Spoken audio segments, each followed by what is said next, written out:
ప్రేమగల మా తండ్రి, మీ ప్రేమ చేత మమ్మల్ని కాపాడి రాత్ర మీ సహాయంతో సభను జరిపించి సభానంతరం వర్షాన్ని కురిపించి చల్లపరిచి మళ్ళీ ఈ సాయంకాల సమయంలో మీ పిల్లలు వస్తారని వింటారని ప్రశాంతమైన వాతావరణంలో కార్యక్రమాన్ని జరిపిస్తున్నందుకే మీకు వందనాలు చెల్లిస్తున్నాం తండ్రి. మీ పిల్లల కొరకు మీరు చెప్పాలని ఎన్నో మాటలు రాయించారు. ఆ మాటలు మీ పిల్లలు ఇప్పుడు వినగలిగేటట్లు సహాయం చేయండి. యేసుక్రీస్తు పేరటి ప్రార్థన మీకు సమర్పిస్తున్నాం తండ్రి, ఆమెన్. ప్రియమైన దేవుని పిల్లరా, భూమిపై తుది శ్వాస, పాతాళంలో నరఘోష. భూమిపై తుది శ్వాస. మానవుడు ఒకరోజు ఈ తుది శ్వాస విడిచిపెట్టేయాలి. ఇది ప్రపంచంలో ఎంతోమందికి తెలిసిన ఎందుకో మనిషి ఆలోచించటం లేదు. ఎందుకు చచ్చిపోవాలి? ఎందుకు చచ్చిపోవాలి? పుట్టిన ప్రతి మనిషి ఎందుకు చనిపోవాలి? చావు అనేది దేవుడు ఎందుకు ఏర్పాటు చేశాడు? చావే లేకపోతే దేవునితో ఇక పని లేదు. మళ్ళీ చెప్తాను, చావే లేకపోతే దేవునితో ఇక మనకు పని లేదు. మన ఇష్టం. చావు ఉందంటే నీ ఇష్టం ఇక్కడ కుదరదు. చావు ఉందంటే ఖచ్చితంగా నువ్వు చనిపోయే లోపు, తుది శ్వాస విడిచే లోపు సృష్టిని సృష్టించిన సృష్టికర్తను తప్పకుండా నువ్వు నమ్మి తీరాలి. ఎందుకంటే అమ్మని నమ్మావు, నాన్నని నమ్మావు, ఎందరినో నమ్మావు, ఎన్నిటినో నమ్మావు. ఈ భూమి మీద బ్రతికినంత కాలము ఏది నమ్మకుండా నువ్వు బ్రతికావా అంటే అందరినీ నమ్మావు కానీ దేవుణ్ణి నమ్మలేదు. ఆ నమ్మని వారికి దేవుడు చివరిగా తుది శ్వాస విడిచిపెట్టగానే నీకు తెలిసేది ఏంటో తెలుసా? మార్కు సువార్త 16వ అధ్యాయము. మార్కు సువార్త 16వ అధ్యాయము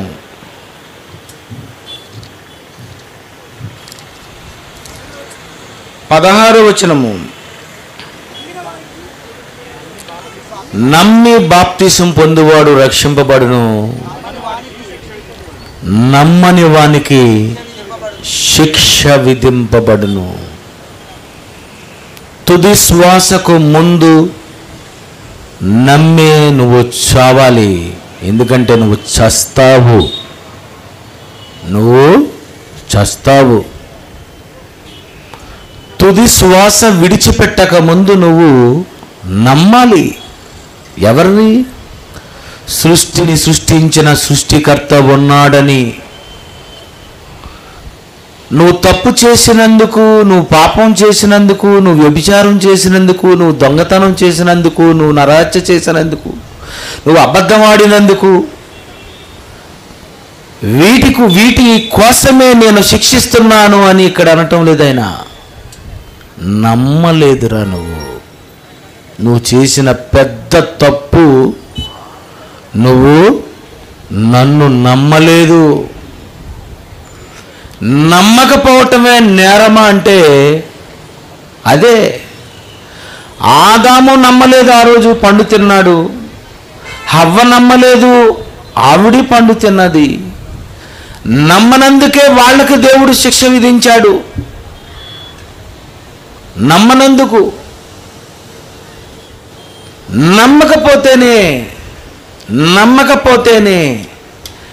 నమ్మకపోతే శిక్ష అని ఒకవేళ దేవుడంటే నమ్మటం అంత కష్టమా?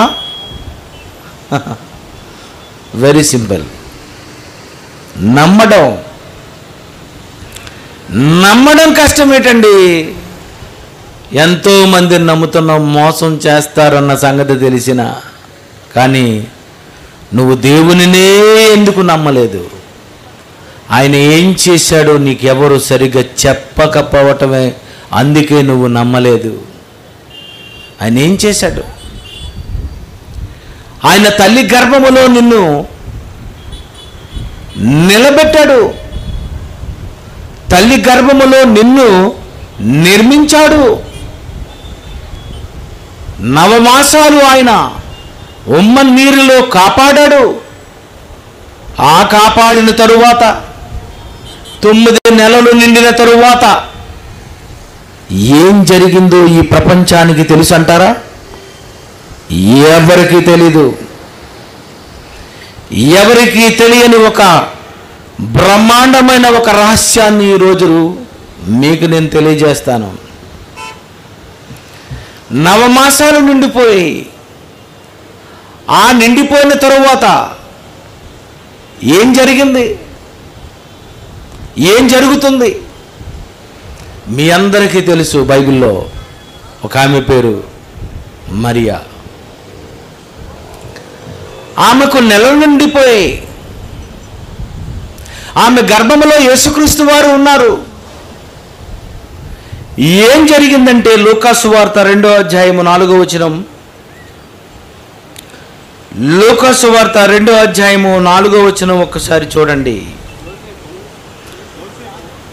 యోసేపు దావీదు వంశములోను గోత్రములోను పుట్టినవాడు గనుక తనకు భార్యగా ప్రదానం చేయబడి గర్భవతి అయ్యుండిన మరియతో కూడా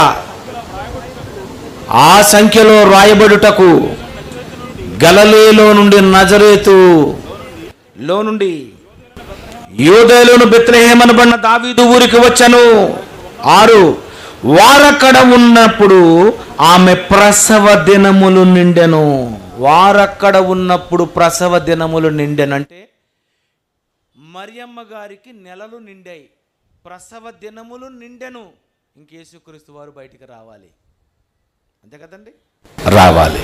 మరి యేసు ప్రభు వారు బయటికి రావాలి అంటే మరియమ్మకు పురుడు పోసింది యోసేప, మంత్రసాన, ఎవరు పోశారు?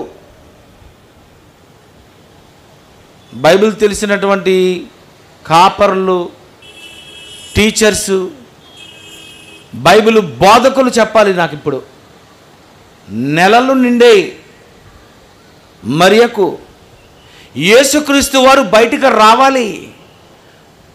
ఆమెకు పురుడు పోసింది ఎవరున్నారు అని మనం చూస్తే, వారక్కడ ఉన్నప్పుడు ప్రసవ దినములు నిండెను, తన భార్యగా ప్రదానము చేయబడిన గర్భవతి అయినటువంటి మరియతో కూడా ప్రజా సంఖ్యలో వ్రాయబడుటకు యోసేపు గారు మాత్రమే బయలుదేరంటే యోసేపు మరియమ్మ వెళుతున్నారు. యోసేపు బంధువులు లేరు, మరియమ్మ బంధువులు కూడా లేరు. ప్రసవ దినములు నిండెను. వారక్కడ ఉన్నప్పుడు ఆమె ప్రసవ దినములు నిండెను గనుక తన తొలిచూలు కుమారుని కని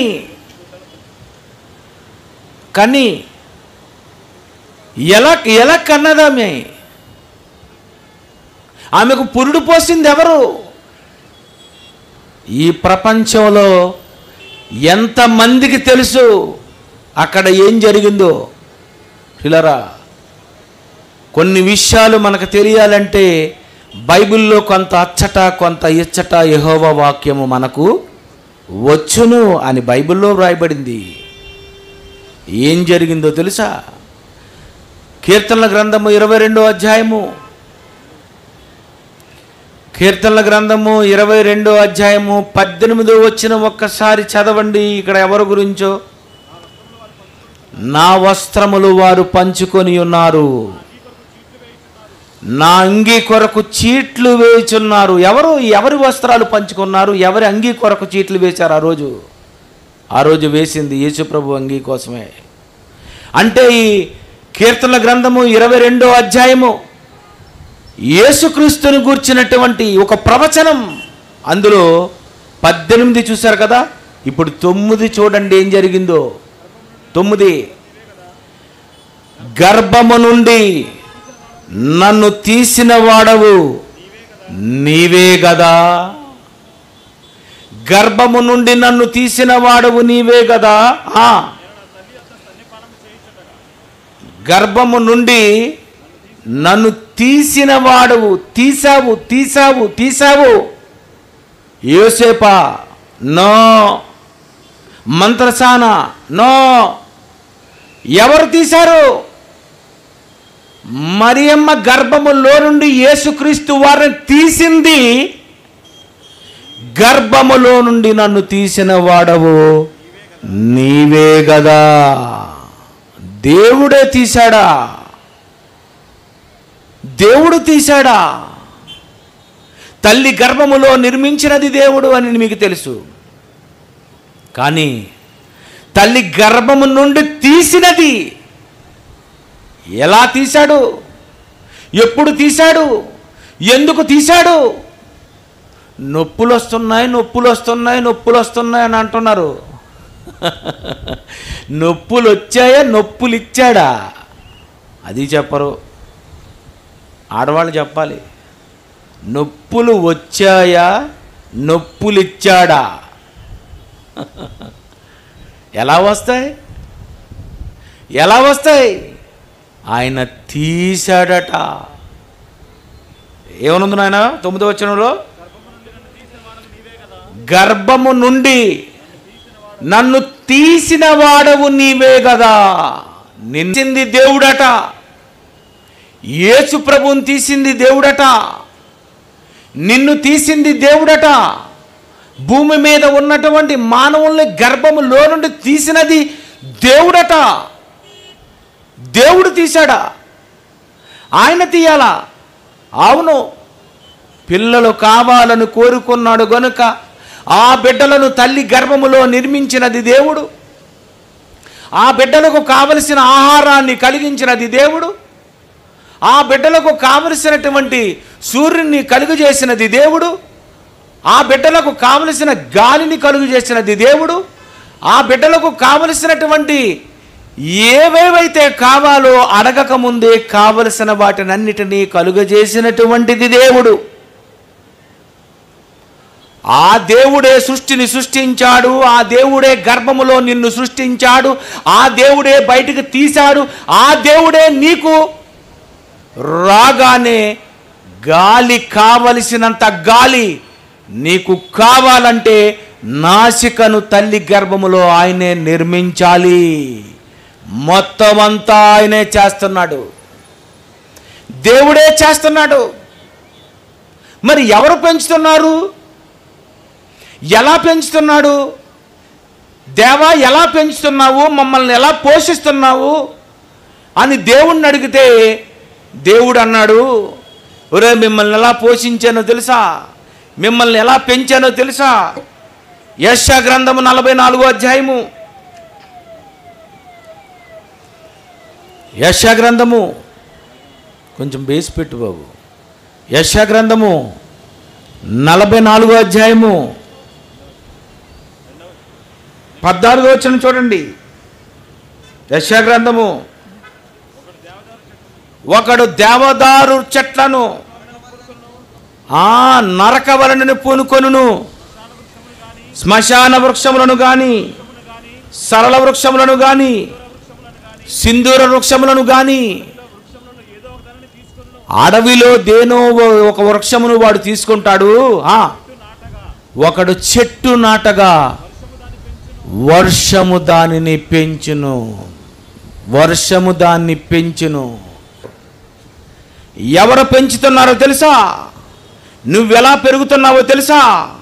పండు కావాలంటున్నావు, కాయ కావాలంటున్నావు, తీపి కావాలంటున్నావు, పులుపు కావాలంటున్నావు, తోటకూర అంటున్నావు, ఆకుకూర అంటున్నావు, కాయగూర అంటున్నావు, వంకాయ అంటున్నావు, బెండకాయ అంటున్నావు, దొండకాయలు అంటున్నావు. అబ్బబ్బబ్బబ్బబ్బబ్బా, ఎన్నో పళ్ళు, ఆకుకూరలు, కాయగూరలు ఇవి కావాలంటున్నావు కదా. ఇవన్నీ కావాలంటే ఇదంతా నీకు మరి కావలసిన ఆహారాన్ని నేను సిద్ధపరచాలి అంటే కాయ కావాలన్న చెట్టు ఉండాలి, పండు కావాలన్న చెట్టు ఉండాలి, ఆకు కావాలన్న చెట్టు ఉండాలి. ఇవన్నీ కావాలంటే వర్షము నిన్ను పోషించాలి. వర్షం పడాలి, చెట్టు మొలవాలి. వర్షము పడాలి, చెట్టుకు ఆకు రావాలి. వర్షము రావాలి, నీ విత్తిన గింజకు మొలక రావాలి. వర్షము రావాలి, ఆ మొక్కకు ఆకు కావాలి, ఆ మొక్కకు కాయ కావాలి, ఆ మొక్కకు పువ్వు కావాలి, ఆ మొక్కకు కాయ వచ్చి అది పండవ్వాలి. ఎలా అవుతుంది ఇదంతా జరగాలంటే ఏం జరగాలో తెలుసా? వర్షము కురవాలి. వర్షము వస్తే మొలక వస్తుంది, ఆ మొలక వస్తే ఆకు వస్తుంది, ఆ ఆకు వస్తే కాయ వస్తుంది, ఆ కాయ వస్తే పండవుతుంది. అంటే ఇవన్నీ రావాలి అంటే వర్షము కురవాలి. గనుక వర్షము నిన్ను పెంచాలి అంటే వర్షాన్ని నేను కురిపించాలి. గోమి ప్రక్కన ఉంది విశాఖపట్నం బీచ్. ఆ సముద్రములో ఉన్నటువంటి ఆ నీటిని అంతటిని వేడెక్కించాలి. అది వేడెక్కాలంటే పైన సూర్యుడు మండాలి, అది వేడెక్కాలి, ఆవిరిగా మారికి వెళ్ళాలి. ఆ తర్వాత విశాఖపట్నం నుండి మేఘాలన్నీ చినుకు చినుకు చినుకు చినుకు వర్షము కురవాలి. ఆ వర్షము కురిస్తే మీ మొక్కలు, మీ చెట్లు పండాలి, పెరగాలి. ఒకడు చెట్లు నాటగా వర్షము పెంచును. వర్షం పెంచాలి. పిల్లరా, ఒక ఆకు రావాలంటే ఏం జరగాలి? మొక్కకు ఆకు రావాలంటే, ఆ చెట్టుకు ఆకు రావాలంటే వర్షము రావాలి, వర్షము కురవాలి. వర్షము కురిస్తే మొక్క వస్తుంది, ఆ మొక్కకి ఆకు వస్తుంది. ఆ ఆకుని ఏం చేస్తుందట? ఆకుని తింటది మేక. ఏం తింటదట? ఆకుని తింటది మేక. Very good. ఆ మేకను తింటది పులే. అర్థమైందా? నేను చెప్తాను, మరి నేను రచయితనే కదా.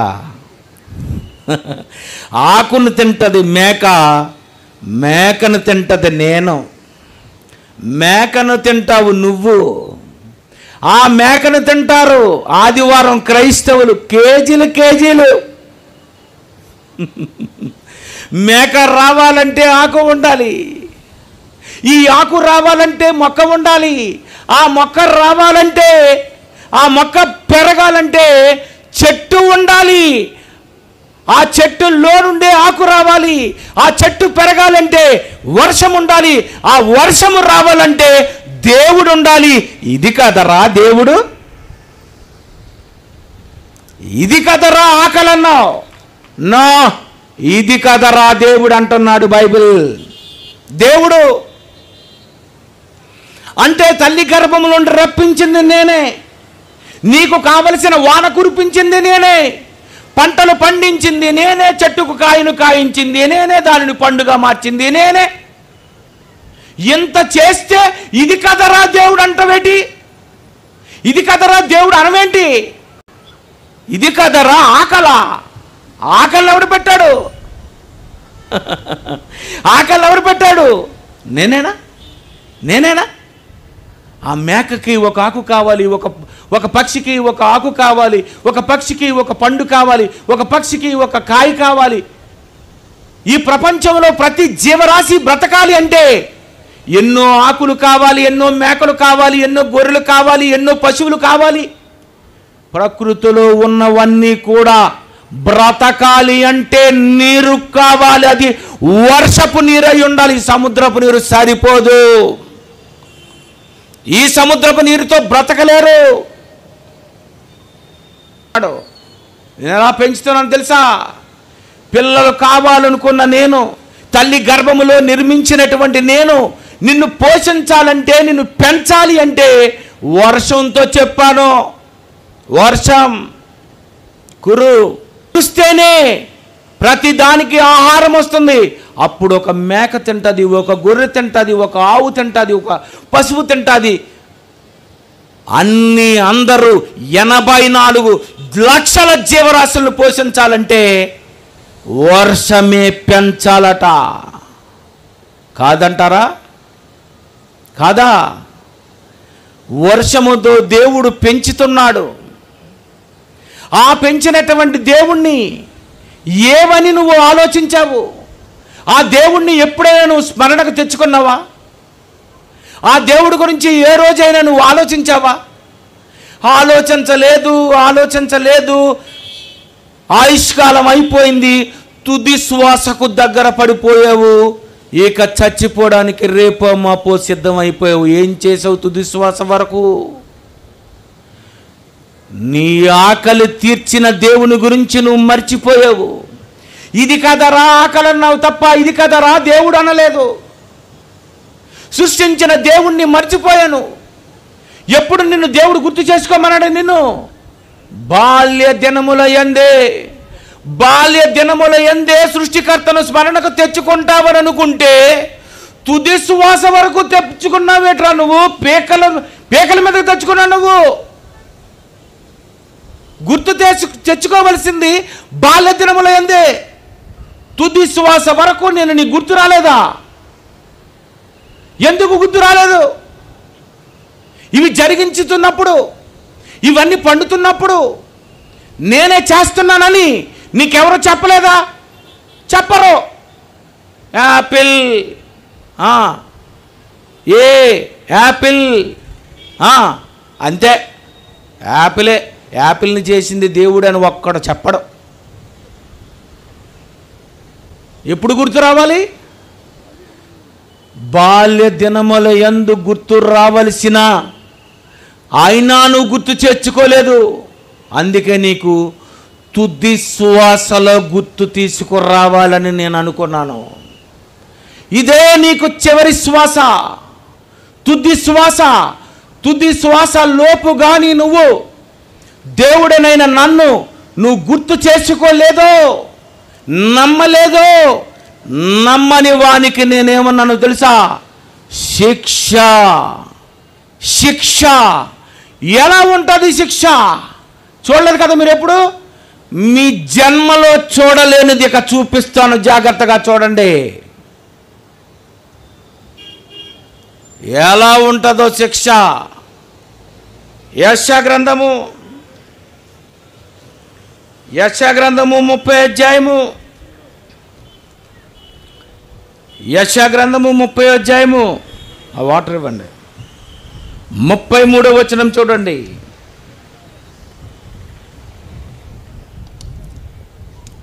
యెషయా గ్రంథం 30 అధ్యాయం 33.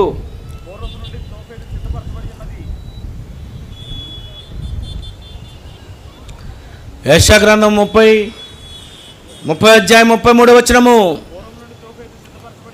పూర్వము నుండి తోపేతు సిద్ధపరచబడి ఉన్నది.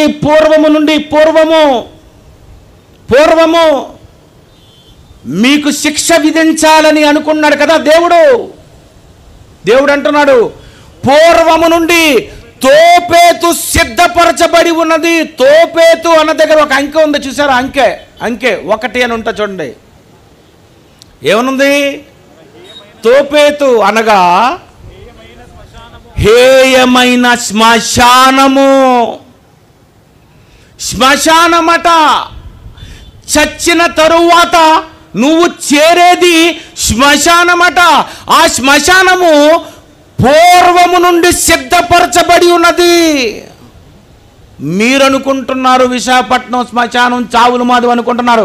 నో, విశాఖపట్నంలో చూసిన శ్మశానము చావుల మాధవ్ అందరూ. నో, అది కాదట. పూర్వము నుండి తోపేతు సిద్ధపరచబడి ఉన్నది. అది హేయమైన శ్మశానము. అది మెలకు దేవతకు సిద్ధపరచబడి ఉన్నది.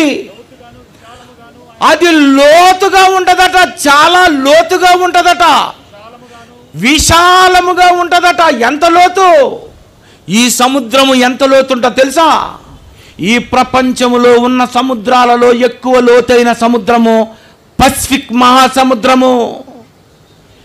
ఈ సముద్రము లోతులోనికి ఒక్కసారి రాత్రిపూట 10 గంటలకు నిన్ను దించేస్తే చూడండి, అటు ఆ భయానికే చచ్చిపోతారు. మీరు మునిగిపోతే చచ్చిపోతారు, ఈతున్నా చచ్చిపోతారు. కనిపించదు, చీకటి చీకటి చీకటి చీకటి. దేవుడట నమ్మని వానికి శిక్ష విధించాలని పూర్వము నుండి శ్మశానము తోపేతు సిద్ధపరచబడి ఉన్నది. అది లోతుగా విశాలముగా విశాలంగా చేసి ఉన్నాడట. ఎంత ఉంటుందట అది? ఈ విశాఖపట్నం అంత కాదట, ఈ సముద్రం అంత కాదట, చాలా విశాలంగా ఉంటుందట. విశాలమైనటువంటిదట, అది చాలా పెద్దది, అది లోతుగా ఉంటుందట. శ్మశానం. చచ్చిన తరువాత నువ్వు తీసుకువెళ్ళేది శవాన్ని శ్మశానానికైతే, నువ్వు చచ్చిన తర్వాత దేవుడు నిన్ను తీసుకెళ్తాడట పాతాళంలోని శ్మశానం. ఆ శ్మశానము లోతుగా ఉంటుందట, అది విశాలముగా ఉంటుందట, అది అగ్ని విస్తార కాష్టములు కలిగి ఉన్నది. కాష్టాలు కాష్టాలు కాష్టాలు. ఎన్ని కాష్టాలు? ఒక కాష్టం కాదట, విస్తార కాష్టములు. చూడండి, నా దగ్గర చూపిస్తారు, చూడండి క్లిప్పింగు, సెకండ్ క్లిప్పింగు.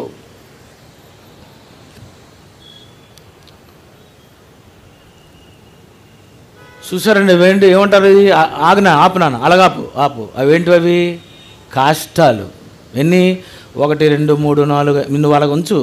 1 2 3 4 5 6 7 8 9 10 11 12 13 15 16 17 18 19 20 21 22 23 24 25 26 27 28 29 30 31 33 34 35 36 37 40 ఎన్ని? 40 కాష్టాలు. ఆన్ చేసే, సౌండ్ వద్దు. 40 భూమి మీద 40 కాష్టాలు మాత్రమే మనిషి శవాలను కాల్చడానికి ఉపయోగిస్తుంటే, దేవుడట పాతాళ లోకములో విస్తారమైనటువంటి కాష్టములు. ఎంతమంది దేవుణ్ణి నమ్మక చచ్చిపోయి ఉంటారు. నమ్మని వానికి శిక్ష విధించాలి కనుక కోటాను కోట్ల మంది నమ్మని వారికి శిక్ష ఎక్కడ వేశాడంటే విస్తార కాష్టములు. ఇక్కడ కాష్టము 3 గంటల సేపటిలో ఆగిపోతుంది. ఇక్కడ కాష్టములో శవం 3 గంటల సేపటిలో కాలిపోయి కాలిపోయి కాలిపోయి ఆరిపోయి బూడిదైపోతుంది, ఆగిపోతుంది. కానీ నువ్వు చచ్చిన తరువాత, నువ్వు దేవుని నమ్మనందుకు, నమ్మని వానికి దేవుడు శిక్ష ఎలా వేస్తున్నాడో తెలుసా? నువ్వు శ్మశానానికి తీసుకొని వెళ్తావు కదా. మరి శవాన్ని శ్మశానానికి తీసుకొని వెళ్ళిపోతుంటారు. ఫస్ట్ క్లిప్పు, శవాన్ని శ్మశానానికి.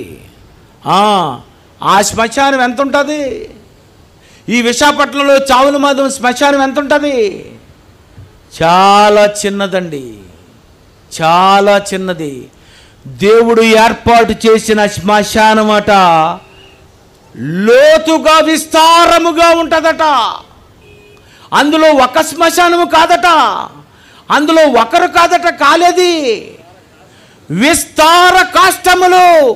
నమ్మని ప్రతి వాడు, నేరం చేసిన ప్రతి వాడు, దేవుణ్ణి నమ్మనందుకు వాడికి విధించే శిక్ష, చచ్చిన తరువాత మనిషి వెళ్ళేది ఈ భయంకరమైనటువంటి కాష్టం అని అనుకుంటున్నా నువ్వు. ఇది తల్లి చచ్చిపోతే, తండ్రి చచ్చిపోతే వెళ్ళిపోయే కాష్టాలు ఇవి. అగో కాష్టాలు చూడండి. చిన్న మంటల్లో శవం కాలిపోతుంది, కానీ ఆరని పెద్ద మంటలలోనికి ఆత్మ వెళ్ళిపోతుంది. అదేంటది? అది అగ్ని ఆరదు అనుకుంటున్నావు, పురుగు చావదు అనుకుంటున్నావు, అదే నీకు తెలిసింది. అది కాష్టము. కాష్టమది, విస్తార కాష్టములు. ఇంకా అక్కడ కాలిపోతూ కాలిపోతూ కాలిపోతూ కాలిపోతూ కాలిపోతూ. ఎందుకు కాలిపోవాలి? ఎందుకు కాల్చాలి? ఒక మంచి విషయం చెప్తాను. ప్రసన్నబాబు గారికి ఫ్రెండ్ ఉన్నాడు, ఆయన పేరు ప్రసాద్. ఆ ప్రసాద్ అనే అతను తల్లి చనిపోయింది. ఆ తల్లి చనిపోయిన తర్వాత ఆ తల్లిని తీసుకొని వచ్చేసారు ఎక్కడ, గురుద్వార దగ్గర శ్మశానానికి. బోర్లా పడుకోబెట్టారు, నిప్పంటించారు. కాలిపోతుంది కాలిపోతుంది కాలిపోతుంది. ఇంతకీ నిప్పట్టించింది ఎవరు అంటే కొడుకే తల కొరివి పెట్టాడు. కాలిపోతుంది, ఒక అరగంట అవుతుంది, కాలిపోతుంది. ఈ శరీరములో నుండి మొత్తం నూనెంతా కిందకి జారిపోయి జారిపోయి జారిపోయి మంట ఇంకా ఎక్కువ రాజుకుంది. కొడుకే తగలబెట్టాడేంటి? తండ్రి చూస్తే అక్కడ చూస్తున్నాడు, పిల్లలు చూస్తే ఇక్కడ చూస్తున్నారు. ఏమి నీ తల్లిని ఇలా తగలబెట్టేస్తున్నారు, ఏంటి ఇలా మంటల్లో ఈమెను ఎందుకు కాల్చేస్తున్నారు అని నేను ఆలోచిస్తున్నాను. అప్పుడు వాళ్ళందరూ చెబుతున్న మాట ఏంటో తెలుసా? చచ్చిపోయింది కదండి, ఇంకా ఈమె కాలిపోవాలి.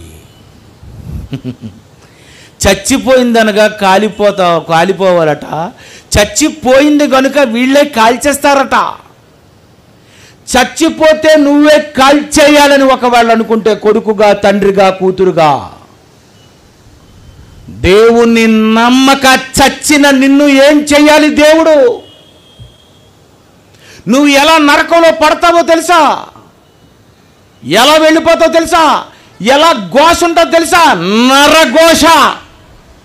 క్లిప్ వేస్తారు చూడండి, సౌండ్ పెట్టు.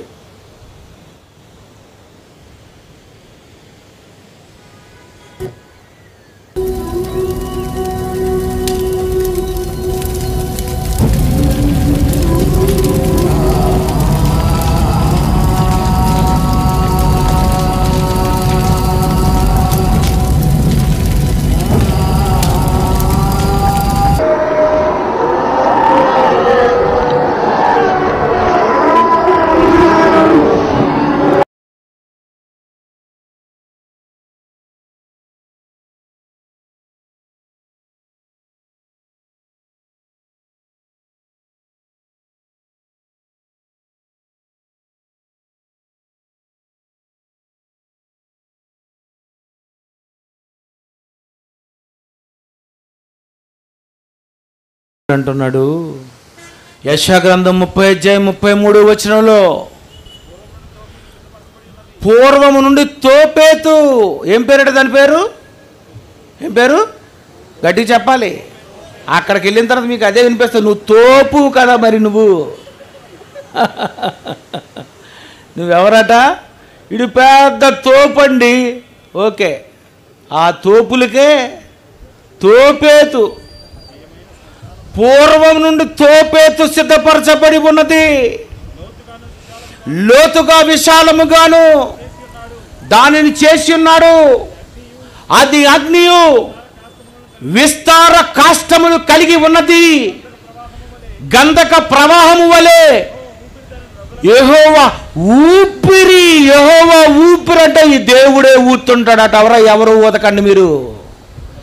ఈడు నన్ను చాలా టార్చర్ పెట్టాడు. తుది స్వార్థ వరకు వీడు నమ్మలేదు. కరోనాను రప్పించినా నమ్మలేదు, తుఫాను రప్పించినా నమ్మలేదు, హుదూదు రప్పించినా నమ్మలేదు. అసలు ఏమి రప్పించినా నమ్మడేట్రా ఇడు. ఎంత తోపేట్రా ఇడు. అంతే కదండి, ఇంత ఘోరమా? విషయం చెప్పండి అండి. ఎలాగా చచ్చిపోతాం కనుక నమ్మాలండి. నేనైతే ఫైనల్గా ఇదే ఆర్గ్యుమెంట్కి వచ్చాను. ఎలాగా చేస్తావు? ఇప్పుడు నమ్మొచ్చు కదా. తోపు నువ్వు నమ్మవు. దేవుడు అంటున్నాడు, యెహోవా ఊపిరి దానిని రగులబెట్టును. ఊపిరిచ్చాను కదరా నీకు అని నాసికా రంధ్రములలో నేనే ఊదాను. తల్లి గర్భములో నేనే నిలబెట్టాను, బయటికి రప్పించిన తర్వాత ఊపిరి నేనే ఇచ్చాను. ఇన్ని చేసిన నేను నిన్ను పోషించడానికి వర్షాన్ని కురిపించిన నమ్మనందుకు నరకములో పాతాళములో ఆ చితి కాలిపోతుంటే, కాష్టములు కాలిపోతుంటేనట యెహోవాయే ఊపిరి ఊతుంటాడట, రగులో పెడుతుందట ఊపిరి. ఎందుకు ఊపిరి? తుది శ్వాస వరకు నమ్మలేని నీకు చచ్చిన తరువాత ఏ ఊపిరైతే దేవుడు ఇచ్చాడో అదే ఊపిరట పాతాళంలో ఊత్తు మంటలు ఆరిపోకుండా రగుల పెడతాడట. చూడండి దేవుడు. అప్పుడు అంటావు, తండ్రివైన అబ్రహామా, టైం అయిపోయిందిరా, టైం అయిపోయిందిరా. ఎన్ని సంవత్సరాలు ఇచ్చాను? 10, 20, 30, 40, 50, 60, 70, 80, 90. ఇందులో షుగర్ వచ్చినప్పుడు చెక్ చేసుకోలేకపోయావు, బీపీ వచ్చినప్పుడు చెక్ చేసుకోలేకపోయావు, రకరకాలైనటువంటి జబ్బులు వస్తుంటే కాళ్ళు నొప్పులు వస్తున్నా, ఏమో నొప్పులు వస్తున్నా, తల పండిపోతున్నా, అబ్బాబాబాబాబాబా ఏమి తోపురా నువ్వు, ఇంత మొండోడు విట్రా. ఇలాంటి మొండోళ్ళందరినీ చచ్చిన తర్వాత భూమి మీద శ్మశానంలో చావుల మాదంలో కాల్చేస్తారు కదా, అది మీరు చూసింది 3 గంటలు. చచ్చిన తర్వాత ఉంది పెద్ద శ్మశానము. అది విస్తార కాష్టములతో కలిగినటువంటి శ్మశానం. అది అందులో రోజుకి కొన్ని 100 మంది, లక్షల మంది వచ్చి కాలిపోతూ ఉంటారు. సూర్యుడు ఆరిపోయాడా? లేదు. మండిపోతున్నాడా? ఏం మంటది, ఏం కర్ర, ఏం చెక్క, ఏంటి అసలు మ్యాటర్? నువ్వు హీలియం అంటావు, నేను నా శక్తి అంటాను. సూర్యుడిని బగబగా మండించినటువంటి నేను నన్ను నమ్మనందుకు నిన్ను శిక్షించడానికి ఇలాంటి సూర్యుళ్ళు, ఇలాంటి మంటలు పాతాళంలోట విస్తార కాష్టములు కలిగి ఉన్నది. శ్మశానం అంటే భయపడిన ప్రతి ఒక్కడికి భయం అంటే ఏంటో చూపిస్తాడు దేవుడు అక్కడ.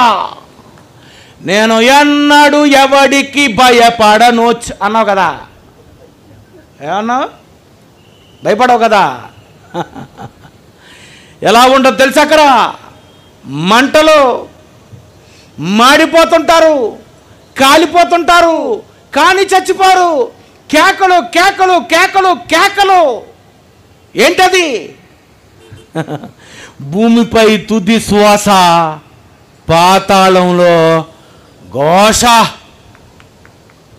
ఘోష. ప్రియులారా, బ్రతికున్నంత వరకు మీకే శబ్దాలు వినిపించటం లేదు కదా. నిన్నటి నుండి వింటున్నామండి. ఇదేంటిది? ఇది సముద్రపు ఘోష. ఏ ఘోష ఇది? సముద్రపు ఘోష. ఎలా ఉంది? డిస్టర్బెన్స్ కదా, అస్సలు బాగలేదు. ఇది చిన్నది, ఈ ఘోష చాలా చిన్నది. అక్కడ ఘోష, ఆత్మల ఘోష. నమ్మని వారు దేవుణ్ణి ఎందుకు నమ్మాలి? ఆ దేవుణ్ణి నమ్మితే నాకేం లాభం? అనే దేవుడితో నాకేం పని? దేవుడే లేడు. ఒక నాస్తికుడుగా, హేతువాదిగా భూమి మీద బ్రతికి నువ్వు చచ్చిపోతావే. ఆ చచ్చిపోయిన తరువాత, ఆ చావు తర్వాత నీకు వినిపిస్తుంది నీది తుది శ్వాస, తర్వాతది నరఘోష. ఎలాంటి ఘోష అది? ఎలాంటి శబ్దము? ప్రియులారా, ఎందరో ఈ బైబిల్ తెలియక, ఎందుకు పుట్టారో అన్న తెలియక, దేవుడు పుట్టించాడన్న సంగతి తెలియక, దేవుడే తల్లి గర్భములో చేతులతో తీశాడన్న సంగతి తెలియక, దేవుడే వర్షముతో పెంచుతున్నాడన్న సంగతి తెలియగా, ఇది కదరా ఆకలి అనుకొని 24 గంటలు తిండి కోసమే ఆలోచిస్తున్నాడు. తిండి గురించే పాటలు కానీ, ఇది కదరా దేవుడు. దేవుడంటే ఏంటి? నిన్ను పోషించాలంటే ఒక్క వర్షం చాలు.